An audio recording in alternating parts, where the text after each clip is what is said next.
تو میرا ٹاپک یہی ہے کہ دلائل کے ساتھ اس بات کو ثابت کرنا ہے کہ ماہ سفر کا جو مہینہ ہے کہ یہ منحوس نہیں ہے، اور پھر یہ سارا جو یہ عمل ہے نا بدفعلیوں کا، بدشگونیوں کا، یہ بھی بیان کرنا ساتھ کہ ان کی حقیقت کیا ہے اور اس کا پس منظر کیا ہے۔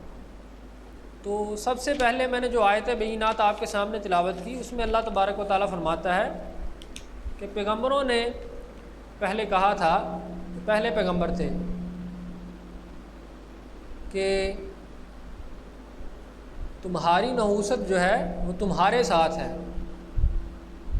کہ جو وہ نحوست کسی عمل کو انہوں نے قرار دے دیتے تھے اور کسی بندے کو منحوس قرار دے دینا، کسی عمل کو منحوس قرار دے دینا، تو پیغمبر ان قوموں کو فرماتے تھے کہ یہ جو تم کرتے ہو کام، کہتے ہو کہ یہ منحوس ہے، یہ نحاس ہے عمل ہے، فرماتے کہ یہ نحوست جو کہہ رہے ہو یہ تم ہی میں نحوست ہے، اس بندے میں یا اس کام میں، ایک جانور میں، پرندے میں کوئی نحوست نہیں ہے، یہ نحوست تمہاری اپنی ہے جو تمہارے لیے وبال جان ہے، ٹھیک ہے نا۔ تو پھر سب سے پہلے میں قرآن مجید سے اس کا جواز آپ کو دیتا ہوں کہ اسلام نحس کا دین نہیں ہے، اسلام بدشگونیوں کا دین نہیں ہے، نہ ہی بدفعلیوں کا دین ہے، ٹھیک ہے نا۔ اسلام میں کوئی منحوسیت نہیں ہے۔ تو اللہ قرآن مجید کی سورہ نساء کی آیت نمبر 51 اور 52 میں فرماتا ہے کہ آپ نے ان لوگوں کو نہیں دیکھا کہ جنہیں کتاب کا کچھ حصہ دیا گیا تھا لیکن پھر وہ اس کتاب کے علاوہ بتوں اور شیطان کی طرف جاتے تھے اور ان پر ایمان رکھتے تھے، اور پھر کافروں کے بارے میں کہتے تھے کہ کافر جو ہیں مسلمانوں سے زیادہ اچھے ہیں، یہ وہ کہتے تھے کافر لوگ، اور جو اس عمل پر یقین رکھتے تھے، منحوسیت پر اور نحس کے عمل پر۔ اور پھر اگلی آیت میں اللہ فرماتا ہے کہ یہ وہ لوگ ہیں جن پر اللہ نے لعنت کی ہے۔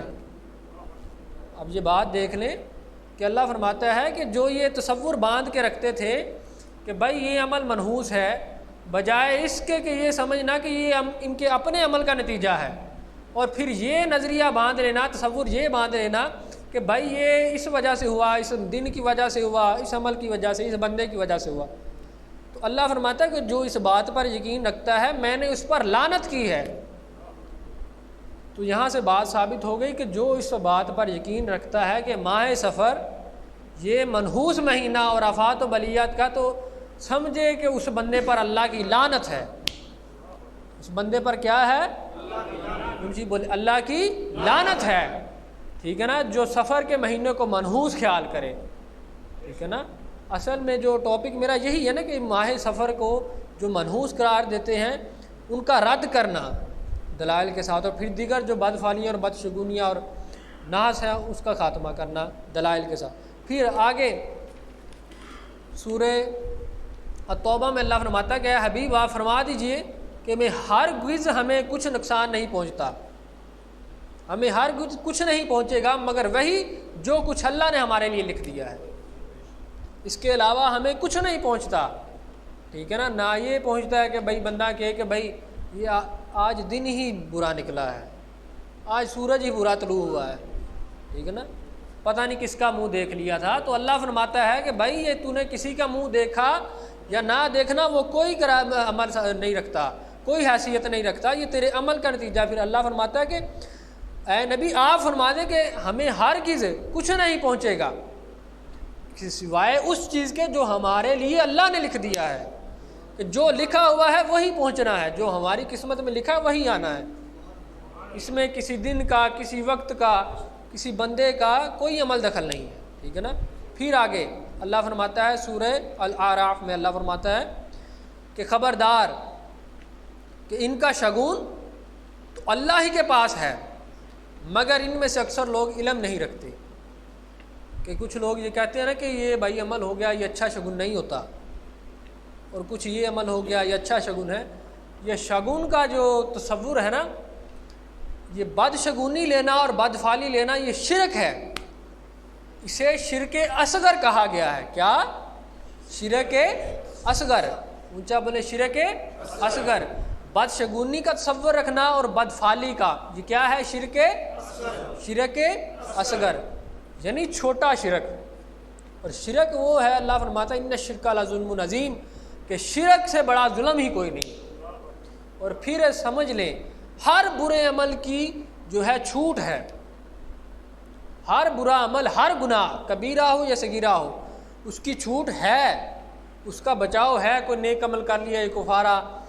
لیکن شرک ایسا عمل ہے جس نے شرک کیا اس کی معافی ہے ہی نہیں، نہ تو کوئی نبی سفارش کرنے والا ہے اور نہ ہی کوئی ولی اس کی سفارش اور وسیلہ بنے۔ جس نے شرک کیا وہ ڈائریکٹ جہنم میں ہی جائے گا۔ اور یہ اللہ نے حدیث مبارکہ میں، وہ آگے حدیث سے بھی اس کا دلائل میں آپ کو دلائل دوں گا انشاءاللہ تعالی۔ تو اللہ نے فرمایا کہ جو یہ شگون رکھنا، کہ یہ شگون اصل میں اللہ ہی کے پاس ہے، یہ کسی عمل کا شگون نہیں جو کہتے ہیں کہ کانچ ٹوٹ گیا یہ برا شگون ہے، ٹھیک ہے نا، بلی راستہ کاٹ گئی یہ برا شگون ہے، کالی بلی ہے۔ تو یہ اللہ فرماتا ہے کہ یہ تمام شگون اللہ کے پاس ہیں، ٹھیک ہے نا، اچھا بھی اور برا بھی یہ اللہ ہی کی طرف سے آنا ہے، یہ کسی کے عمل سے جو آپ کے سامنے ہو گیا اس سے کوئی فائدہ نہیں اور نہ ہی کوئی نقصان ہے آپ کو۔ اور یہ ہندوانہ تصور ہے اور بت پرستی کا تصور ہے جو دور جاہلیت میں تھا اور آج بھی یہ پیدا ہو گیا فتنہ۔ ہندو تو خیر بت پرست ہے نا، وہ تو شروع سے ہی بت پرستی کرتے آ رہے ہیں اور اب بھی کرتے ہیں، وہ تو خیر بات چھوڑ دینا۔ تو یہ سمجھ لیں کہ یہ ہندوانہ ہی تصور ہے۔ اور پھر ایک بات آپ کو میں بتا دوں کہ اسلام نے عیسائیت کے کچھ اعمال کو جو اچھے تھے عیسائیت کا اس کو قبول کیا، یہودیت کے جو اچھے اعمال تھے ان کو قبول کیا، اور پھر عیسائیت کو اور یہودیت کو کسی حد تک اسلام نے قبول کیا ہے، کسی حد تک۔ جیسے اسلام نے فرمایا کہ اہل کتاب کی عورتوں، عیسائی یہودی عورتوں کے ساتھ مومن رشتہ رکھ سکتے ہیں، نکاح کر سکتے ہیں، ٹھیک ہے نا۔ تو جہاں تک چھوٹ اللہ نے دی ہے، یہ قرآن مجید میں اللہ فرمایا کہ جو اہل کتاب عورتیں ہیں نا، ایمان نہیں لائیں، مسلمان نہیں ہیں لیکن اہل کتاب ہیں، ان کے ساتھ شادی کرنا جائز ہے۔ یعنی کسی حد تک اسلام نے یہودیت اور عیسائیت کو قبول کیا، لیکن بت پرستی کو اسلام نے کسی حد تک کوئی گوارا ہی نہیں کیا، کسی عمل میں سے گوارا ہی نہیں کیا بت پرستی کو۔ شروع سے لے کر آج تک بت پرستی کو اسلام نے قبول ہی نہیں کیا، ٹھیک ہے نا۔ تو یہ سمجھ لیں یہ بت پرستی کا تصور اور ہندوانہ ہے۔ پھر آگے چلیں، سورہ الاسراء میں اللہ تبارک و تعالیٰ فرماتا ہے کہ ہم نے ہر انسان کے اعمال کا نوشتہ اس کی گردن میں لٹکا دیا ہے۔ اللہ کیا فرماتا ہے کہ ہم نے ہر انسان کے اعمال کا نوشتہ، رجسٹر، وہ کتابچہ وہ اس کی گردن میں لٹکا دیا ہے، وہ اعمال نامہ، ٹھیک ہے نا۔ اور پھر ہم اس کے لیے قیامت کے دن یہ اعمال نامہ کھولیں گے، اعمال نامہ یہ جو قیامت کے دن میں ہم نے اس کے گلے میں ڈالا، قیامت والے دن یہ نکال لیں گے۔ پھر اللہ فرماتا ہے کہ ہر انسان کے اعمال کا، ہر عمل کا نوشتہ جو ہے وہ اس کی خود گردن میں لٹک رہا ہے، ٹھیک ہے نا۔ وہ یہ نہ سمجھے کہ کسی سے مجھے اس کے عمل سے فائدہ ہوگا یا نقصان ہوگا، نہیں، جو کچھ اس نے کیا ہے اسی کا اس کو اجر ملنا ہے۔ بات سمجھ آ گئی؟ اب کچھ لوگ کہتے ہیں نا، بعض لوگ کچھ آتے ہیں میرے پاس، جی دعا کریں، میں انہیں کہتا ہوں کہ بھائی نماز پڑھیں، وہ کہتے ہیں جی میں تو پڑھتا ہوں نماز، باقیوں گھر والے نہیں پڑھتے، تو کاروبار پھر بھی نہیں چل رہا، تو میں پڑھ لوں تو کوئی نہیں مسئلہ، باقی گھر والے، میں کہا نہیں، تیرے لیے تیرا عمل ہے، ان کے لیے اپنا عمل ہے، ٹھیک ہے نا۔ اور پھر کچھ لوگ کہتے ہیں جی میں تو نہیں پڑھتا لیکن گھر والے سارے نماز پڑھتے ہیں، تو میں کہ بھائی انہوں نے اپنا عمل کرنا ہے، تو نے اپنا عمل کرنا ہے، تجھے تیرے عمل کا بدلہ ملنا ہے، گھر والوں کے عمل کا بدلہ تجھے نہیں ملنا، ٹھیک ہے نا۔ تو یہ بات سمجھ لیں کہ کسی کے عمل کا اجر آپ کو نہیں مل سکتا، یہ آپ کے اپنے اعمال ہی ہیں جس کا اجر آپ کو ملے گا۔ بات سمجھ آ گئی؟ ہاں۔ تو یہ تصور جو تھا کہ بد فعلیوں کا اور بدشگونیوں کا، یہ قرآن سے اس کی دلیل تھی، جواز قرآن سے۔ اور ایک دوسری آیت میں بھی اللہ تبارک و تعالیٰ فرماتا ہے کہ وَأَنَّهُ هُوَ أَضْحَكَ وَأَبْكَى، اور یہ کہ وہی خوشی دے کر ہنساتا ہے اور وہی غم دے کر رلاتا ہے، کہ وہ بائی تعالیٰ۔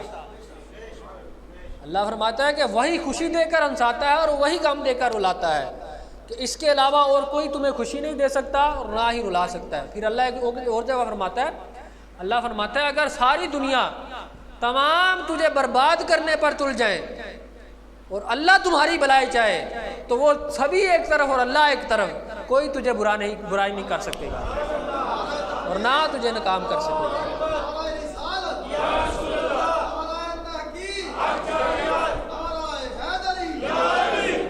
اور پھر اللہ فرماتا ہے کہ اگر سبھی مل کر تجھے فائدہ پہنچانے کی کوشش کریں، ساری دنیا کے لوگ، ساری کائنات کے تجھے فائدہ پہنچانے کی کوشش کریں لیکن اللہ تعالیٰ تجھے فائدہ نہ پہنچائے تو وہ سبھی ایک طرف اور اللہ ایک طرف، تجھے فائدہ نہیں حاصل ہوگا۔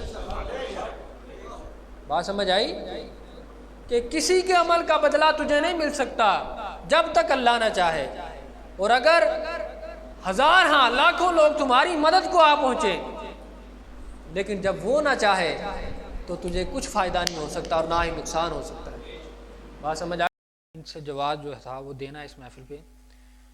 تو اب یہ میں بخاری شریف کی تمام احادیث جو میں نے اکٹھی کی اسی بارے میں، سفر المظفر کے بارے میں اور بدشگونی اور اس طرح کی توہمات کے بارے میں جو میں نے احادیث ڈھونڈی صرف بخاری شریف کی، وہ میں آپ کے سامنے بیان کرنے لگا ہوں، ٹھیک ہے نا، جو ٹوٹلی میں نے وہ کنگال کے ساری حدیث مبارکہ بخاری شریف سے نکالنی۔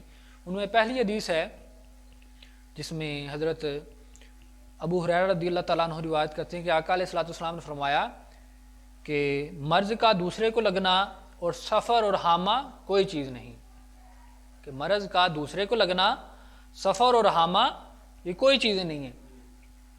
اب یہ ان تین باتوں کی میں تھوڑی وضاحت آپ کے سامنے بیان کر دوں کہ مرض کا ایک دوسرے کو لگنا، آقا نے فرمایا یہ بات غلط ہے۔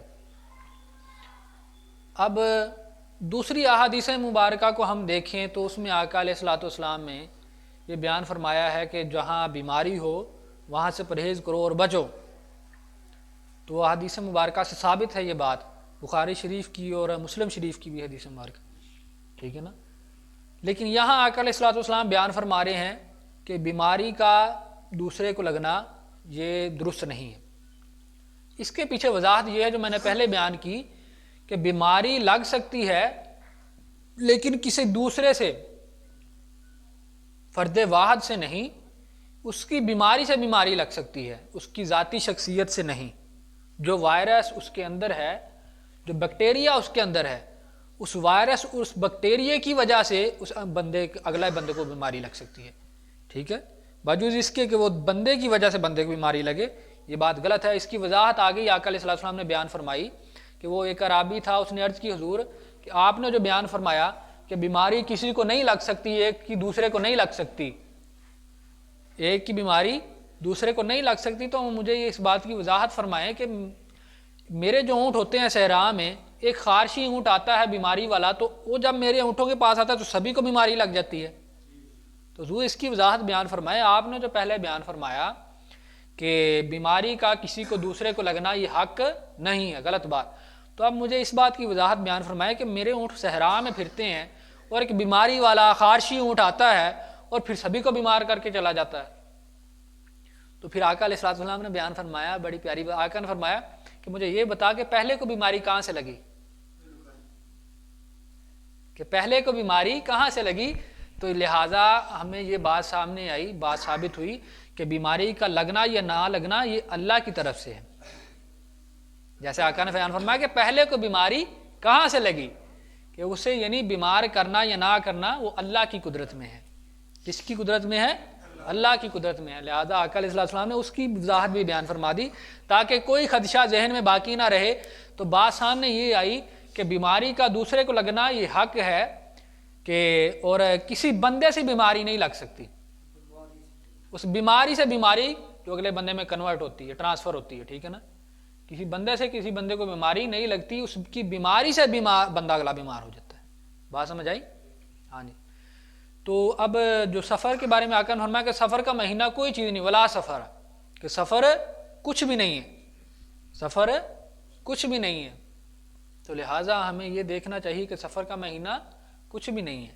عموماً ہم جو کہتے ہیں نا کہ بلائیں اترتی ہیں، ٹھیک ہے نا. تو حدیث مبارکہ کو مد نظر رکھیں. ایک بندے نے کہا کہ اپنا دوسری احادیث مبارکہ ہوں گی، میں نے آپ کو پچھلی محفل میں بیان فرمایا، وہ ساری من گھڑت ہیں. جو بھی حدیث آپ کے پاس سفر کے بارے میں آئے وہ بیان اس میں یہ کیا جائے کہ بھائی اس میں بلائیں اترتی ہیں، آفات آتی ہیں، تو وہ سب من گھڑت اور موضوع روایات ہیں. من گھڑت موضوع اور جعلی روایت ہیں، ان میں اصلیت نہیں ہے. ٹھیک ہے نا. یہ بخاری شریف کی احادیث میں نے آپ کے سامنے بیان کر رہا ہوں. ٹھیک ہے نا. تو اگلی جو بات آقا نے بیان فرمائی کہ حامہ کہتے ہیں الو کو، عربی میں حامہ کہتے ہیں الو کو. عموماً کہتے ہیں کہ الو منحوس ہوتا ہے، جہاں یہ بولے وہاں ویرانی ہوتی ہے. میں نے آگے بھی بیان کیا کہ ہمارے یہاں گھر کئی مرتبہ الو بولتے ہیں. تو آپ کے سامنے دیکھیں کوئی ہے ویرانی؟ کوئی ویرانی نہیں. ٹھیک ہے نا. جمعہ بھی ہوتا ہے، لوگ بھی آتے ہیں جاتے ہیں. ٹھیک ہے نا. اب اگلی حدیث مبارکہ وہ بھی اسی کے بارے میں ہے. آقا علیہ الصلوۃ والسلام نے بیان فرمایا کہ مرض کا دوسرے کو لگنا، شگون لینا اور حامہ اور سفر، یعنی یہ کوئی چیزیں نہیں. اور شگون کے بارے میں آقا نے فرمایا ہے کہ شگون اگر لینا ہے تو اچھائی کے لیے لو، اچھائی کے لیے لو. شگون اگر لینا ہے اچھائی کے لیے، کس کے لیے؟ اچھائی کے لیے. ٹھیک ہے نا. اور برائی کے لیے یہ کہنا کہ یہ بدشگونی ہے تو یہ بات گناہ ہے اور شرک اصغر ہے. لہذا شگون لینا ہے تو اچھا لے کہ بھائی اس عمل سے اچھا شگون ہے. ٹھیک ہے نا. اگر کوئی بندہ یہ کہے کہ بھائی ایسا نہیں کرنا، کہ یہ کانچ کا ٹوٹنا، ٹھیک ہے نا، رستے سے بلی گزر جائے تو یہ برا شگون ہے. ٹھیک ہے نا. یہ باتیں غلط ہیں. اچھا شگون لیں. ٹھیک ہے نا. ایسی بات نہیں ہونی چاہیے. اب آگے چلتے ہوئے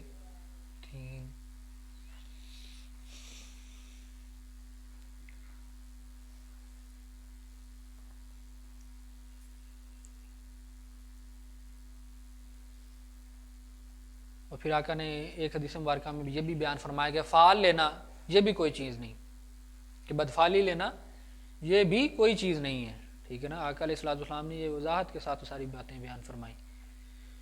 تو آگے چلتے ہوئے یہ تقریباً